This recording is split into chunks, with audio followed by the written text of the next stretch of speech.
La banlieue c'est pas rose. La banlieue c'est morose. Alors prends-toi en main, c'est ton destin. C'est ton destin. Les Inconnus, vous avez reconnu, ça doit avoir 25 ans comme chanson. Plutôt 30, oui, vous avez raison, 30. Philippe de... Ça nous rajeunit pas. Hein. Ça c'est clair. Ah, ils étaient bons. Hein. Ah, ils étaient très bons, les Inconnus, oui. Ils étaient visionnaires. Ils étaient visionnaires, oui. Les jours se suivent et malheureusement se ressemblent. Après Beauvais, où 3 policiers avaient été blessés dimanche, dont 2 par des tirs de mortier, les violences urbaines ont gagné Lyon, où des affrontements ont éclaté dans le quartier de la Duchère au lendemain d'un grave accident de scooter pour un adolescent de 13 ans. Les jeunes accusent la police d'être impliqués, ce que la préfecture dément. Dans les 2 cas, des voitures et du mobilier urbain ont été brûlés ou détruits, d'où notre premier débat. Beauvais-Lyon, craignez-vous un embrasement des banlieues? Et pour le moment, vous êtes 76% à dire oui sur Twitter. Tiens, on va commencer avec vous, Adrienne Breton. C'est ce que vous avez peur d'un embrasement des banlieues quand vous voyez ces derniers jours à Beauvais et à Lyon, qui ne sont pas franchement des villes voisines? Je crois qu'on est quelque part un peu protégé par la situation épidémique avec le couvre-feu. Il faut se souvenir des dernières émeutes qu'on avait eues dans les banlieues. On avait eu finalement un couvre-feu national qui avait été prononcé. Donc je pense qu'on est un petit peu protégé par ça.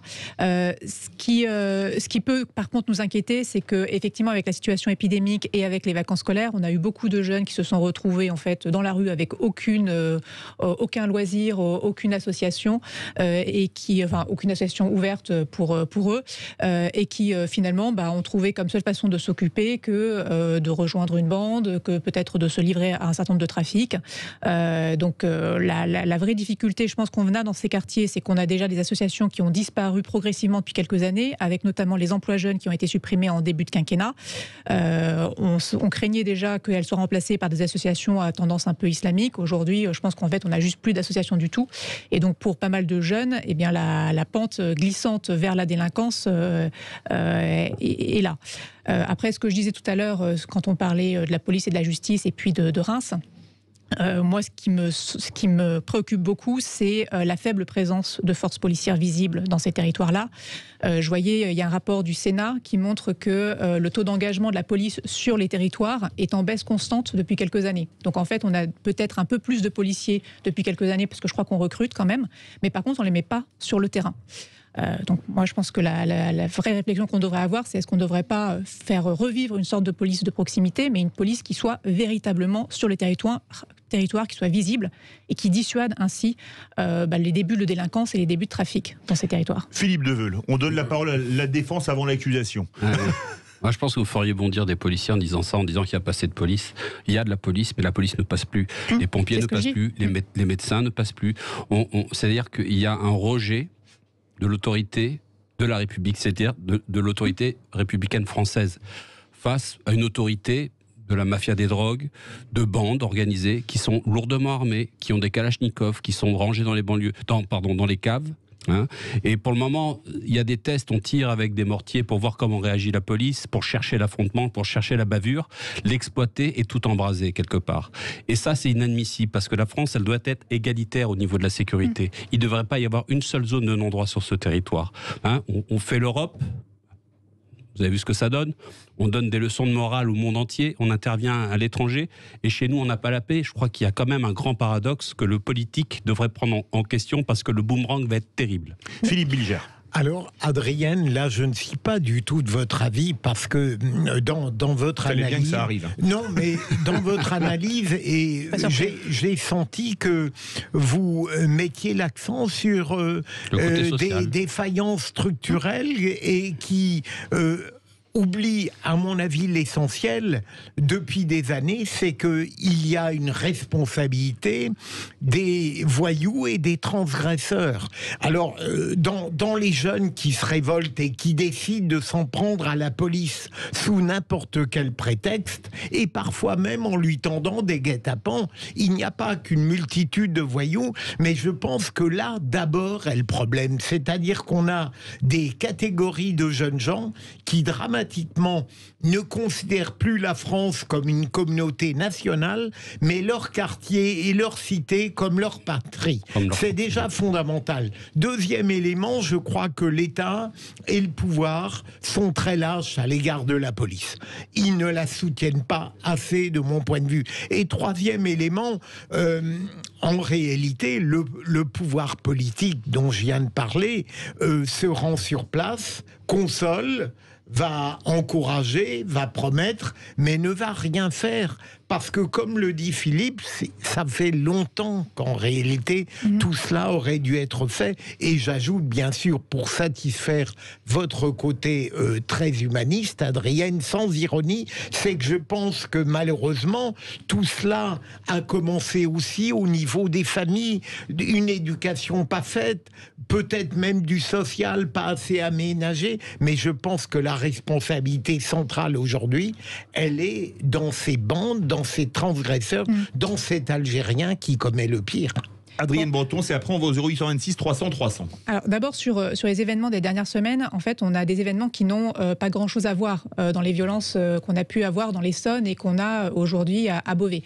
Dans l'Essonne par exemple, on a des phénomènes de bandes dans des zones qui sont pas des cités, c'est pas la grande borne où il y a eu Cérix, on parle de Saint-Chéron, on est quand même dans le sud de l'Essonne, dans des territoires plutôt ruraux. Il y a 5000 habitants. Oui, le maire l'a dit. On est dans des villages, on n'est pas du tout dans la cité un peu qui craint du 93.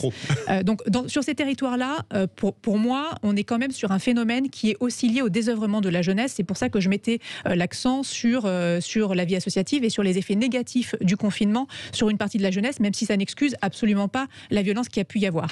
À Beauvais, à Reims, à Lyon, on est effectivement sur des situations qui sont très différentes, avec de la violence et du trafic de drogue potentiellement, qui est implanté depuis très longtemps, ça je suis d'accord avec vous. Maintenant, une fois qu'on a dit ça, que la gangrène est déjà là dans ces territoires, qu'est-ce qu'on fait? Il ne suffit pas de dire c'est déjà là depuis longtemps et on ne peut rien y faire. Ben non, justement, il faut qu'on puisse faire quelque chose. Et ce quelque chose, je ne pense pas que ça soit juste des actions coup de poing. On a besoin des actions coup de poing probablement pour démanteler les trafics. Mais ça ne suffira pas, parce qu'après, ils vont se reconstituer. Des armées. C'est-à-dire qu'il faut aller dans les caves chercher les kalachnikovs. Non, vous pensez que c'est bien. On laisse les kalachnikovs dans les caves. Je dis juste que je ne suis pas favorable à avoir de l'armée sur le territoire français qui potentiellement tire sur des civils. Il a dit désarmé. Mais désarmé, oui, ça on est d'accord. Mais on ne désarme pas avec une assistante sociale. Non, mais je suis tout à fait d'accord. C'est pour ça que, pour moi, il y a deux sujets différents. Il y a effectivement des jeunes désœuvrés qui se tapent dessus. C'est très mal. Mais il y a quand même une question d'accompagnement social. Et puis après, on ne peut pas juste se dire les cités sont gangrénées et c'est trop tard. Ben non, il faut bien évidemment faire quelque chose. C'est trop tard par rapport à ce qu'on a fait auparavant. Par exemple, tous les milliards qu'on a mis dans les plans banlieues différents et successifs, ça n'a rien fait en fin de compte. On dit, ben oui, mais les gens sont pauvres, c'est la pauvreté, etc. Mais en fin de compte, les gens qui vivent du trafic de drogue ont 2 fois plus d'argent que vous ou moi, ou même que Philippe, en cash sur eux.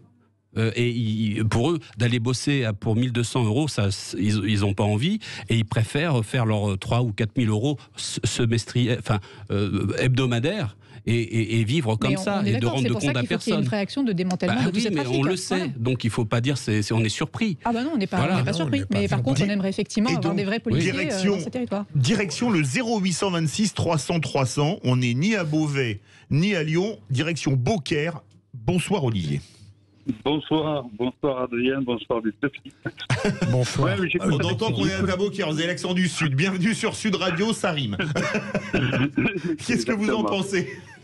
Oui, je viens d'écouter là, et c'est vrai que le gros problème, ça date depuis longtemps, hein, c'est vrai, il n'y a pas de réponse pénale face à ça. Il n'y a rien. Le gars qui va en prison à l'heure actuelle, ça lui donne un grade dans la bande de voyous. Le gars, il dit, oh, moi j'ai fait 2 ans de prison, maintenant ça me chef. Donc je pense que reprendre tout à zéro, c'est compliqué, parce que pour partir à la base, il faudrait déjà qu'à l'école, on commence à le faire, à apprendre le respect et tout, on n'apprend rien. Après, il y a beaucoup trop de tolérance en France. L'exemple du gars qui se porte le cul de drapeau français, c'est inadmissible, c'est pas de l'art. Moi, je ne peux pas supporter un truc comme ça quand l'État répond « Oui, mais c'est de l'art, on ne va rien lui dire. » Non, c'est la provocation et on ne répond pas à la provocation. Donc, ça engendre des plus grosses provocations et après, on n'arrive plus à arrêter le système. On peut plus. On n'a plus les moyens. Les kalachnikovs, il y en a de partout. Hein. À Nîmes, les gars, en plein jour, ils tirent à la kalachnikov dans les quartiers. Il n'y a pas de réponse. il n'y a rien. Ça fait 3 fois qu'ils tirent à la Kalachnikov, ça fait 3 fois qu'ils n'ont rien, on ne les arrête pas. Pourtant, c'est facile. Olivier, honnêtement, à Beaucaire, il y a des Kalachnikov dans les caves. Je le sais, quand il y a eu l'état d'urgence, la loi d'urgence, à cause du plan Vichy-Pirate, les jeunes de Beaucaire, ils ont jeté leur Kalachnikov dans le Rhône parce que la police avait le droit d'intervenir n'importe quand, à n'importe quelle heure, et de fouiller. Là, c'est fini. On ne fait rien, il n'y a pas de réponse, il n'y a aucune réponse. Moi, les gouvernements successifs ne sont pas à la hauteur. On est tout à fait d'accord. Merci. Oui, rapidement, Philippe Bilger. Olivier a totalement raison, Olivier. Adrienne, et c'est peut-être là notre divergence avec vous, c'est que ces jeunes-là, on ne peut pas les réintégrer dans la République, ils veulent vivre à part d'elle. Et donc, regardez les exemples qu'on donne, c'est qu'ils considèrent que, encore une fois, leur cité, leur quartier sont des autorisations pour faire n'importe quoi, comme s'ils étaient exilés de la communauté nationale. C'est là où peut-être je suis plus cynique que vous, j'ose dire. Vous n'êtes jamais cynique, vous. Verdict sur Twitter de ce premier débat. Beauvais-Lyon, craignez-vous un embrasement des banlieues? Vous êtes 78% à dire oui.